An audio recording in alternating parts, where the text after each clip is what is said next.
नमस्कार, public news देख रहे हैं आप। सुप्रीम कोर्ट ने बिहार में चल रही एसआईआर प्रक्रिया और विपक्षी दलों के दावों पर कड़ा रुख अपनाया है। राहुल गांधी और तेजस्वी यादव लगातार वोट चोरी और गरीबों के मताधिकार छीन जाने का आरोप लगा रहे हैं, लेकिन सुप्रीम कोर्ट ने साफ कर दिया है कि ये पार्टियां सिर्फ शोर मचाने में व्यस्त है, ज़मीनी स्तर पर कोई काम कर नहीं रही है। आइए इस खबर को विस्तार से समझते हैं। सुप्रीम कोर्ट में बिहार की विशेष पहचान रजिस्टर एसआईआर प्रक्रिया को लेकर सुनवाई हुई। इस दौरान आधार कार्ड और 65 लाख लोगों के नाम वोटर लिस्ट से हटाए जाने पर भी चर्चा हुई। कोर्ट ने सख्त टिप्पणी करते हुए कहा कि बिहार की कुछ पार्टियां, खासकर महागठबंधन और इंडी गठबंधन, जोर शोर से हंगामा तो कर रही है, लेकिन जिन लोगों के नाम कटे हैं उनकी मदद में कोई कसर नहीं छोड़ रही। बिहार में 1,16,100 ब्लॉक लेवल एजेंट BALL है, जो अलग अलग इलाकों में काम करते हैं। इनका काम है लोगों की मदद करना, खासकर जिनके नाम वोटर लिस्ट से हटे हैं, उनके ऑब्जेक्शन दर्ज करवाना।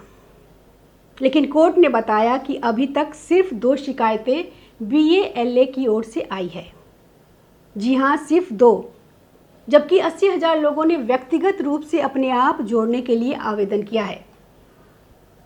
कोर्ट ने इस बात पर हैरानी जताई कि राजनीतिक दल जो मतदाता सूची में सुधार के लिए बूथ स्तर के एजेंट BLA नियुक्त करते हैं, इस प्रक्रिया में सक्रिय रूप से भाग क्यों नहीं ले रहे हैं। कोर्ट ने सवाल उठाया कि BALA नियुक्त करने के बाद वे क्या कर रहे हैं और लोगों और स्थानीय राजनीतिक कार्यकर्ताओं के बीच इतनी दूरी क्यों है। सुप्रीम कोर्ट ने यह भी कहा कि ये पार्टियां, खासकर कांग्रेस और राष्ट्रीय जनता दल, सड़कों पर रैलियां निकालने, वोट अधिकार यात्रा करने और वोट चोरी का नारा देने में तो व्यस्त हैं, लेकिन असल में लोगों की मदद के लिए कुछ नहीं कर रही है। कोर्ट ने साफ कहा है कि इनके BALA सोए हुए हैं। हर BALA को एक दिन में 10 ऑब्जेक्शन दर्ज करने का अधिकार है, फिर भी कोई काम नहीं हो रहा है। रंजू देवी का मामला तो इन पार्टियों की सच्चाई को उजागर करता है। रंजू देवी ने खुलासा किया कि उनसे झूठ बुलवाया गया कि उनके परिवार के लोगों का नाम वोटर लिस्ट से काटा गया, जबकि उनका नाम लिस्ट में था। उन्हें सिर्फ राहुल गांधी के सामने पेश करने के लिए ऐसा कहा गया। यह एक फर्जी केस स्टडी थी जिसे इन पार्टियों ने प्रचार के लिए इस्तेमाल किया। ये तो गंभीर बात है। क्या इसका कोई जवाब इन पार्टियों ने दिया? जवाब तो दूर, इनके आंकड़ों और केस स्टडीज भी सवालों के घेरे में है। CSDS जैसी संस्था जिसके आंकड़ों का ये लोग हवाला देते हैं, उसने खुद अपना ट्वीट डिलीट कर माफ़ी मांग ली कि उनका डाटा गलत है। एक कर्नाटक के इन्फ्लुएंसर ने भी गलत जानकारी फैलाने के लिए माफ़ी मांगी और अब सुप्रीम कोर्ट ने भी इन्हें आड़े हाथों ले लिया। सुप्रीम कोर्ट ने साफ कहा कि ये पार्टियां सिर्फ शोर मचाने में माहिर है। 65 लाख लोगों के नाम कटने की बात हो रही है, लेकिन इनका एक भी BLA ऑब्जेक्शन दर्ज कराने में सक्रिय नहीं है। उल्टा ये लोग फर्जी केस स्टडी बनाकर लोगों को भ्रमित करके अपनी राजनीति चमकाने में लगे हैं। कोर्ट ने सुझाव भी दिया है कि आधार कार्ड जैसे दस्तावेजों का इस्तेमाल कर लोग अपने नाम जुड़वा सकते हैं, लेकिन इसके लिए इन पार्टियों को ज़मीनी स्तर पर काम करना होगा, जो ये नहीं कर रही। सुप्रीम कोर्ट की बेंच, जिसमें जस्टिस सूर्यकांत और जस्टिस जयमाल्या बागची शामिल थे, उन्होंने बिहार में SIR प्रक्रिया को चुनौती देने वाली याचिकाओं पर सुनवाई की। इस दौरान कोर्ट ने 12 मान्यता वाली प्राप्त राजनीतिक दलों को इस मामले में पक्षकार बनाया और उनसे जवाब मांगा कि ड्राफ्ट मतदाता सूची में सुधार के लिए उन्होंने क्या कदम उठाए हैं। कोर्ट ने यह भी निर्देश दिया कि जिन 65 लाख मतदाताओं के नाम ड्राफ्ट सूची से हटाए गए हैं, उनको सूची को जिला स्तर की वेबसाइटों पर प्रकाशित किया जाए, साथ ही हटाने के कारणों का भी उल्लेख हो। कोर्ट ने राजनीतिक दलों की निष्क्रियता पर कड़ा रुख अपनाते हुए कहा कि वे इस प्रक्रिया में सक्रिय रूप से भाग नहीं ले रहे हैं। आयोग के वकील राकेश द्विवेदी ने कोर्ट को बताया कि किसी भी प्रमुख राजनीतिक दल ने ड्राफ्ट सूची के खिलाफ कोई आपत्ति दर्ज नहीं की। कोर्ट ने इसे राजनीतिक दलों का दोहरा चरित्र करार दिया, क्योंकि वे एक तरफ प्रक्रिया का विरोध करते हैं लेकिन दूसरी तरफ इसमें सुधार के लिए कोई ठोस कदम नहीं उठाते।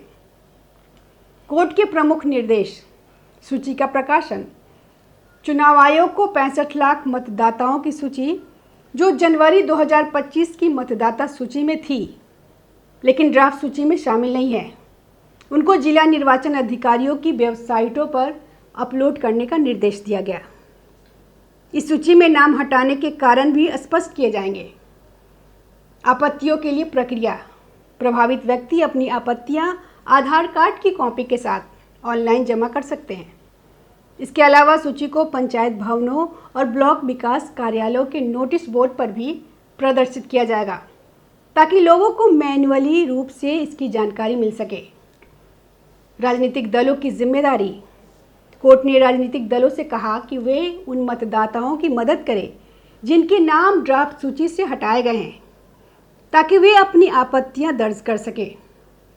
कोर्ट ने यह भी स्पष्ट किया कि बूथ स्तर के अधिकारियों BLOs को भौतिक रूप से जमा किए गए फॉर्म की रसीद देनी होगी।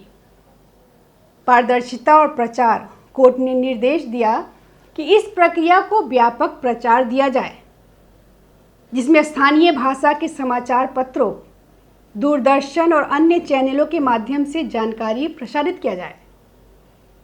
जिला निर्वाचन अधिकारियों को अपने सोशल मीडिया हैंडल पर भी नोटिस प्रदर्शित करना होगा। सुप्रीम कोर्ट ने बिहार SIR प्रक्रिया को वोटर फ्रेंडली बताते हुए इसकी पारदर्शिता और निष्पक्षता सुनिश्चित करने के लिए कई कदम उठाए हैं।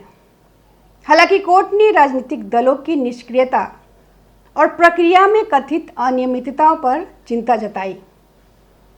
यह मामला बिहार विधानसभा चुनाव से पहले मतदाता सूची की विश्वसनीयता और लोकतांत्रिक प्रक्रिया की अखंडता के लिए महत्वपूर्ण है। बीजेपी और जदयू ने SIR को सही प्रक्रिया बताया है और इसका विरोध नहीं किया। उनके VLA व्यक्तिगत स्तर पर लोगों की मदद कर रहे हैं, लेकिन पार्टी स्तर पर कोई हंगामा नहीं मचा रहे हैं। जबकि कांग्रेस और राष्ट्रीय जनता दल, जो दिन रात गलतियां पकड़ने का दावा कर रहे हैं, उनके VLA सिर्फ रैलियों का प्रबंधन करने और फर्जी केस स्टडी जुटाने में व्यस्त हैं। चुनाव आयोग ने राहुल गांधी को 7 दिन का समय दिया है कि या तो वो माफ़ी मांगे या हलफनामा दे। ऐसा न करने पर उनके खिलाफ FIR या कोर्ट में कार्रवाई हो सकती है।